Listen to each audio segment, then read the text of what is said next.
Bill Browder, Vladimir Putin's #1 enemy, joins us right now. Mr. Browder, thanks so much for joining us. Did you ever expect this to happen, where the whole world virtually has turned on Russia for their act in the Ukraine? I never expected it. I mean, my experience with Vladimir Putin over the last decade, or even 2 decades really, is that he always had one foot in the civilized world, where he would go to the G20, the International Olympic Committee, rub shoulders with heads of state. And then his other foot was in the criminal world, where he was organizing assassinations, killing people, stealing money, and doing all this type of stuff. And I got to see firsthand his criminal world persona, but most everybody else saw his civilized world persona. And so I was always struggling to try to convince everybody that this guy is a monster. He's a terrible, terrible man, and nobody wanted to hear it. And I didn't think that he would ever sort of put both feet into the criminal world, because in one day, he basically ruined 20 years of work he did, building up all these connections and all these apologists and all these appeasers and all these types of people.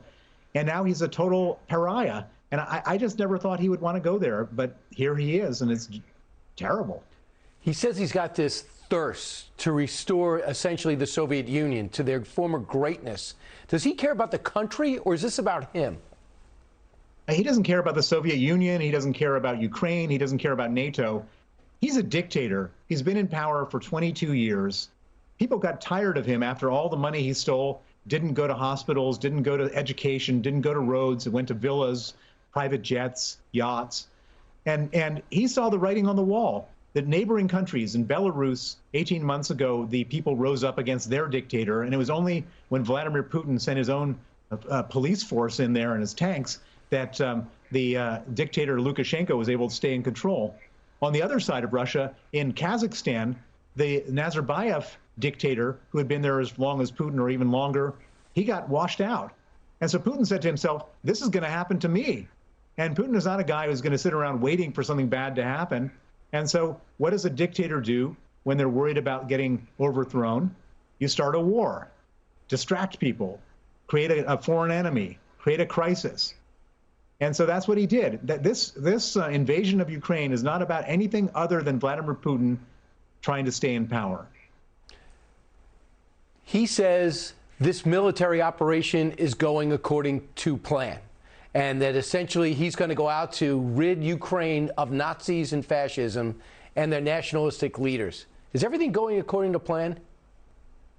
No. Well, first of all, the president of Ukraine is Jewish, and he was elected with 75% of the vote. So I think that whole Nazi thing is just nonsense, but it's not going according to plan. He thought when he rolled into Ukraine that it would be a blitzkrieg, one-day affair, everyone would surrender, and he would then install his own government, and that would be that. What's happened is that the Ukrainians are brave, noble people who are fighting him with every ounce of energy they have, and it's completely made him look stupid. He's got all tanks burned out everywhere, stuck in the mud. Lots of his young soldiers are being killed, and it's not going at all according to plan on the military front. And on the financial front, he never thought in his wildest dreams that we would ever be able to agree with Germany and other countries to impose these crippling sanctions on him. And all of a sudden, the ruble has dropped 40%, the stock market's down 98%. It's been a disaster for him, both militarily and financially. Hey, Sean Hannity here. Hey, click here to subscribe to Fox News YouTube page and catch our hottest interviews and most compelling analysis. You will not get it anywhere else.